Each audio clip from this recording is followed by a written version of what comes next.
Bayang-bayang ancaman tarif tinggi dari Presiden Amerika Serikat Donald Trump membuat negara-negara Asia mulai berpaling dari negeri adidaya itu. Sejumlah negara Asia telah menerima surat resmi dari Gedung Putih yang membahas soal tarif.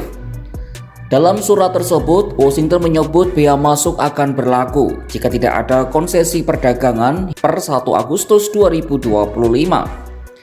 Dengan ekonomi yang sebagian besar bergantung pada ekspor ke AS, negara-negara Asia seperti Korea Selatan, Jepang, Vietnam, dan Indonesia kini berlomba mencari poros ekonomi baru. Dalam kondisi yang serba tidak pasti, Cina muncul sebagai alternatif sekaligus tumpuan yang patut dipertimbangkan ulang. Akankah negara-negara Asia menjadikan Cina sebagai tujuan ekspor utama? Hambatan apa yang masih terjadi di benua kuning ini? Simak jawabannya dalam video berikut.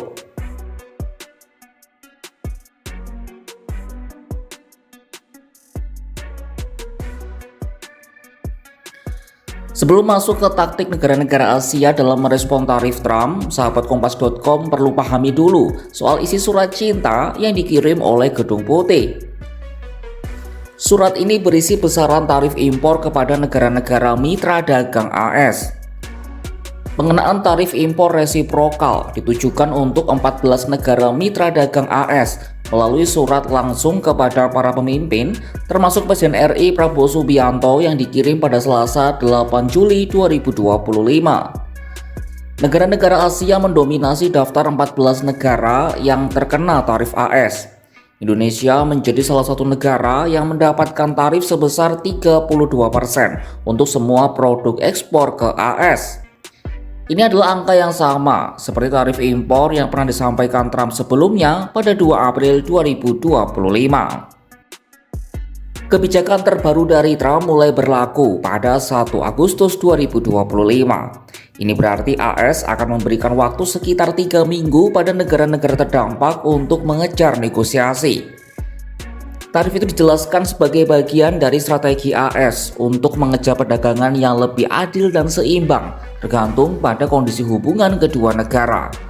Kondisi inilah yang kemudian memicu negara-negara Asia untuk bereaksi.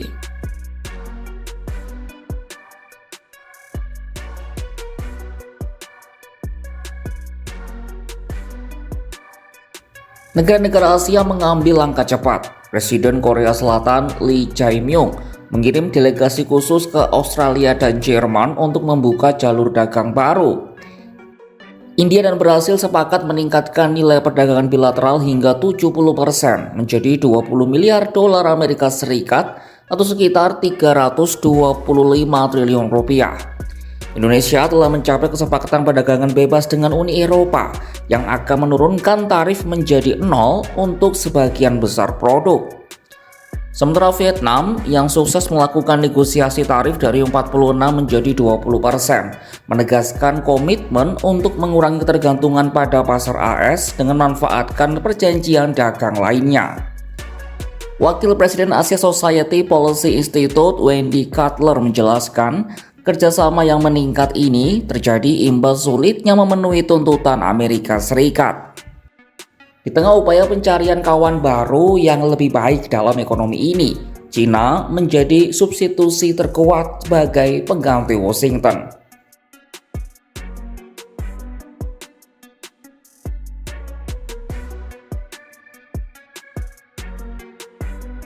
Cina yang selama ini jadi sumber kekhawatiran ekonomi dan keamanan AS kini dilirik sebagai mitra dagang potensial.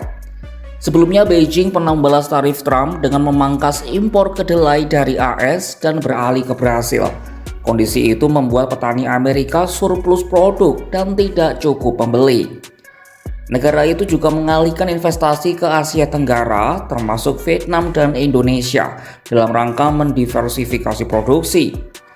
Beijing juga membanjiri dunia dengan barang-barang murah untuk menopang pertumbuhan ekonomi yang mengalami tekanan hebat dari dalam negeri. Sejumlah analis menyebut Cina mungkin memanfaatkan kekacauan tarif ini untuk memperkuat posisi regionalnya. Pada dasarnya, serangan tarif penalti yang dijatuhkan Trump terhadap negara-negara di Asia Utara dan Asia Tenggara termasuk Jepang dan Korea Selatan itu, karena negara-negara ini punya ikatan dagang yang erat dengan Cina. Singkatnya, ini adalah siasat Trump untuk mematahkan dominasi Cina yang terus meningkatkan pasar dan perdagangan barang-barang tertentu. Bahkan ada tarif yang dikenakan dengan nilai yang cukup besar yang diberlakukan untuk barang-barang transit, yakni barang-barang yang coba diselundupkan Cina ke AS melalui negara ketiga. Ketika tarif jadi senjata, negara-negara Asia tak lagi diam. Surat cinta dari Trump mengguncang poros lama, memaksa mitra dagang untuk cari tambatan baru. Dari Hanoi hingga Jakarta, dari Seoul hingga Delhi, semua berebut arah dan aliansi. Cina yang dulu dijaga jarak, kini justru dilirik lebih dekat. Dunia tak lagi bicara dominasi tunggal. Dunia sedang beralih mencari keseimbangan baru di antara ketidakpastian.